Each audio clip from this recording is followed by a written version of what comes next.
Hello everybody. So we are located at CRM company in France, and we are going to make a presentation of the downstream plasma source. This is the typical assembly, and we are going to explain the main elements, how to connect them, and how to operate on an example of atmospheric plasma at air. So here you have the source itself, but let's start from the generator. Generator is here, so this one is 6 kilowatt. You will probably have 3 kilowatt, but it's very similar. You have the power supply, you have the magnetron head, which are connected by high voltage cable between them, and there is water cooling, which is connected in series. At first you cool the power supply, and then the cable, the water pipe goes to the magnetron head, and here you have the isolator with the dummy load, the measurement of forward and reflected power, and then you connect it to the tuning elements. So you have the 3-stop tuner here, so with a stop which you can put inside the waveguide to make the adaptation. Then you have the source, so you have a downstream here with a 30 millimeter quartz tube here. Here you have the gas injector, which is a vortex gas injector. I think you have the same. And we have a viewing port here, so we can see then inside and check how the plasma looks like. Okay. So, and the last element here is the sliding short circuit.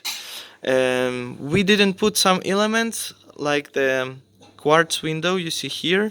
It should be put here between the source and the 3-stop tuner.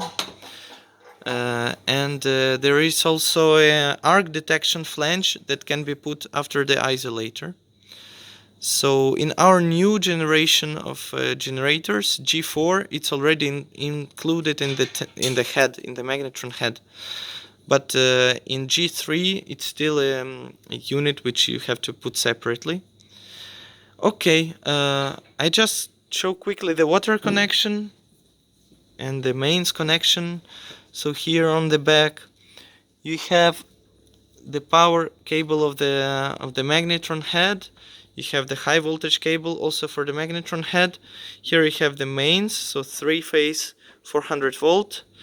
You have a safety interlock here if you want to connect it, and here is this is for analog control, the sub connector, and since we are not using the remote control, we also put the short circuit here. And you have the water connectors, so these are the quick release connectors. I think it's 10 millimeter inner diameter of these tubes, and we connect it to our cooling system there.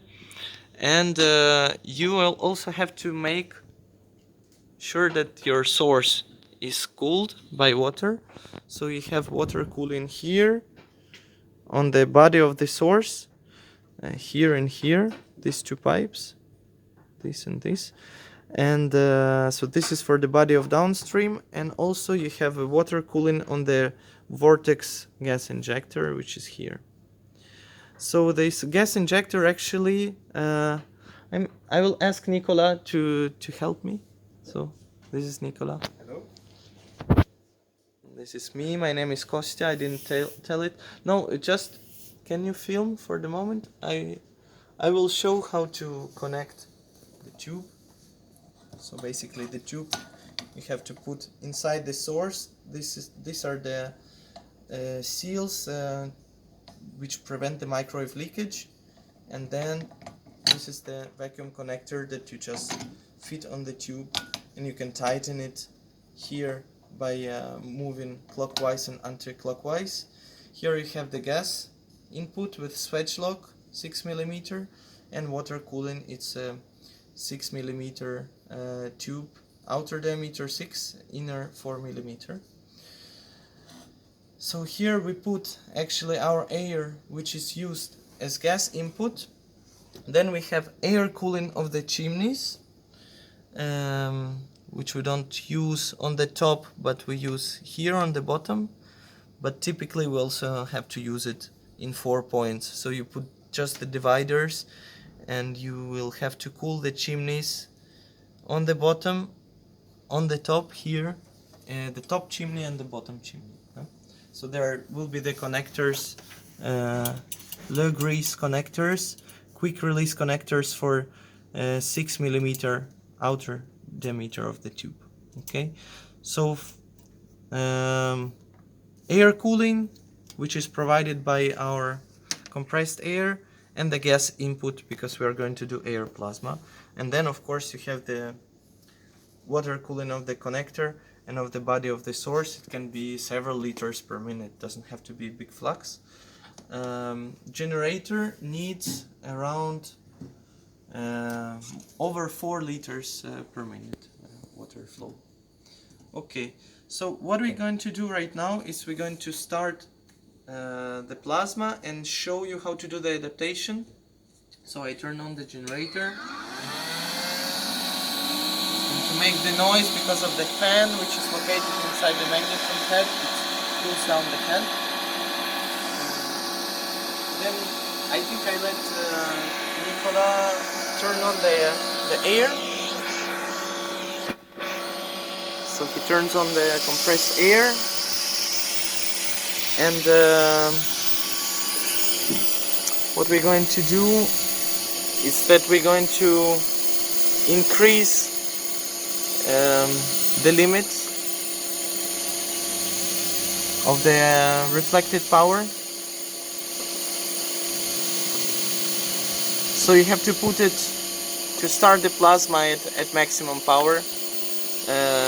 Anyway, our generators, they're protected until 100% of reflected power. So if in case you need to start the plasma, you have to increase this limit here, reflected power limit, you can. So we put the set point on 3 kilowatt more or less as your generator, and we are going to use this kind of electrode for manual ignition. We don't have automatic ignition yet. So here you have conducting part, and then we scotched it to a glass tube, so not to get any electrical current. And we're going to turn on the microwaves now. Okay, so I put start, and Nikolai is moving the rod to make sure he ignites. Okay, here we go. So now it works. So we have 540 watts of reflected power. So what we're gonna do now is we're going to move the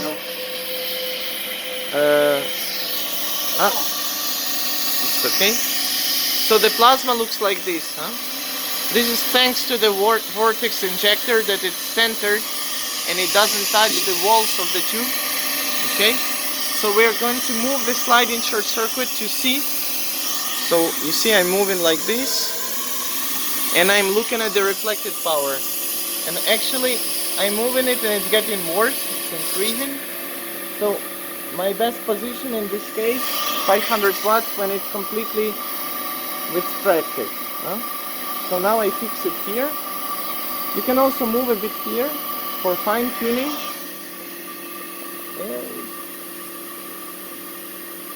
Yeah, it helps a little bit. So we have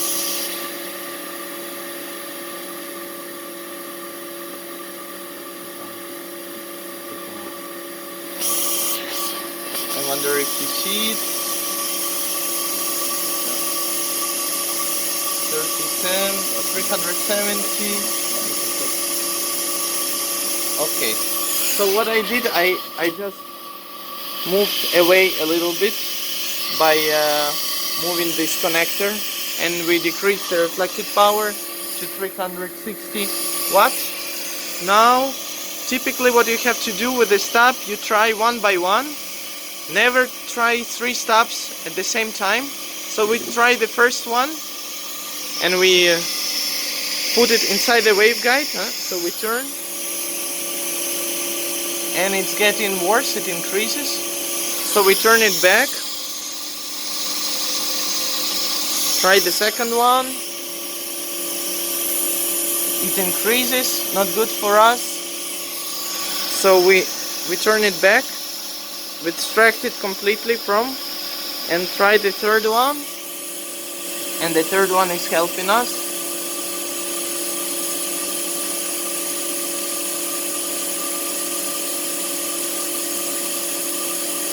Okay, so we go back at some point. So it's 20 watts. And we try to move this one, the second one. Maybe it will go down more. And yeah, basically we arrived to the point. So main tuning was done with this tab, and with this one we decrease it a little bit more, the reflected power. So we have very small 10 watt reflected power, and we have basically 3 kilowatt in plasma. Okay, so we see how the plasma looks like, and we see it now. I will show it from the top with the glasses because it's very bright.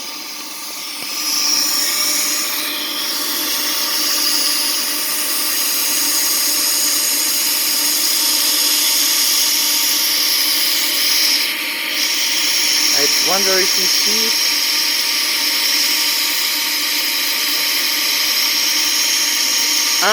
Very good. Now you see the inner part is the plasma, and it's centered inside. The dark part is actually hot gas, but it's not the plasma. And then the release, again, bright part is the tube walls. So the plasma is not touching the tube walls. It's centered. And this is what is amazing, that the plasma is centered thanks to this vortex injector, and it doesn't touch the tube walls, so the tube lifetime is increased. Okay, I think we stop on that.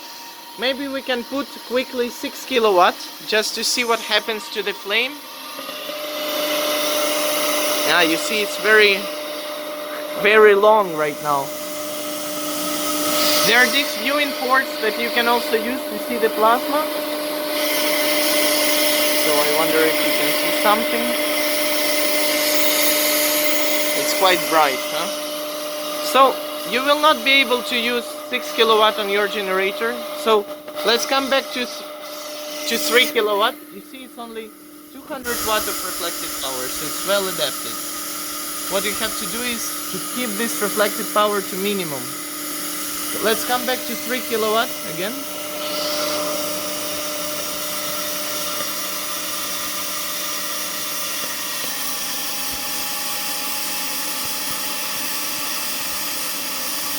Yeah, so that's how it looks at 3 kilowatt.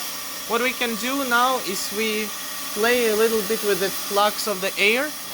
We make it bigger or smaller, so just by simple movement there of the connector.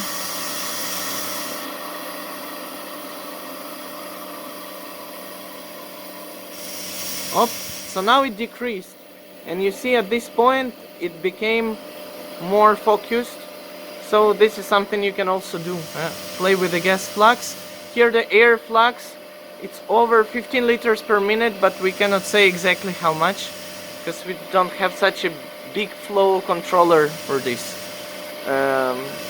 Okay, yeah, now Nikolai is increasing the air flux, and you see it's becoming thicker flame but a shorter one. Okay, and the color is white. It's more white-yellow, but if you look it through the tube, it's a bit like violet, huh?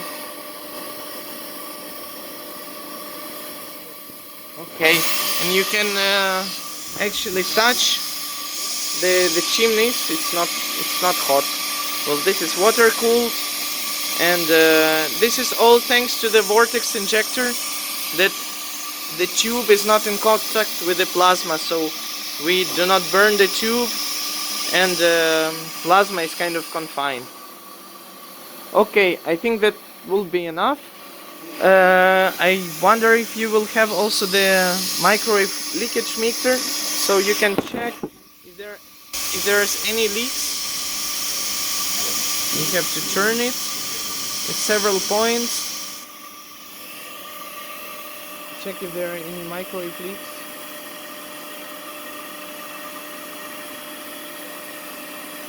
but typically you shouldn't have. Even in the viewing ports, it's all calculated to cut down the microwave.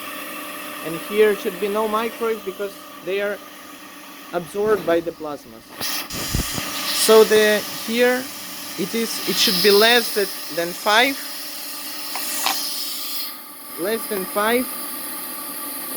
milliwatt per centimeter square.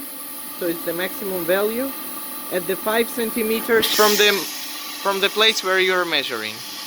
So this is just checking for your own safety. Okay, that's it.